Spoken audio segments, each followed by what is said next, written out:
Paula Deen has not been having a good month, but finally things are turning up a little bit good for her. Thomas George Pasculis was recently arrested. He was trying to blackmail her, saying that he had information about some of the things that she had said that would hurt her even more than the quotes we've already been exposed to in print and in video. I can't believe what those could have possibly been, but he thinks it was worth up to $250,000, which is what he was asking Paula Deen to pay him. Now, we've got an email that he sent to Deen's lawyer, Greg Hodges, and understand that immediately after this email, they began working with the FBI to snare this guy. By the end of this, you're going to realize that he's a complete knucklehead. He doesn't know, he's a terrible criminal, as so many tend to be. But the email that he initially wrote back on June 24th, several days after the first Paula Deen statements came out, said, "I'm about to go public with statements refuting your client's statements about using the N-word in her business practices at Ladies and Sons. The statements are true and damning enough that the case for Jackson will be won on its merit alone."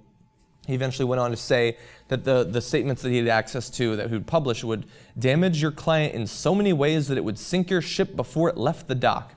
Now, as I said, after that initial email, the lawyer for Paula Deen communicated with the FBI. The FBI informed him that you should continue to work with this guy, email back and forth.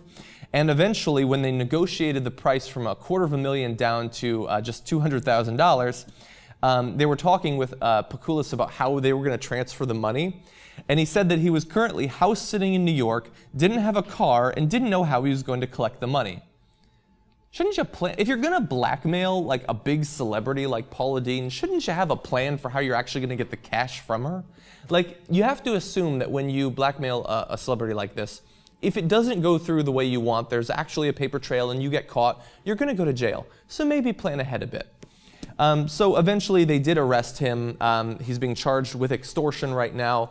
I don't know what the penalties for that is. I assume he's going to go to jail for quite a while. But anyway, it is interesting that after the last few weeks where this horrible news about Paula Deen has come out, she's lost her book deals, she lost her Food Network thing, she lost her endorsement with the diabetes company.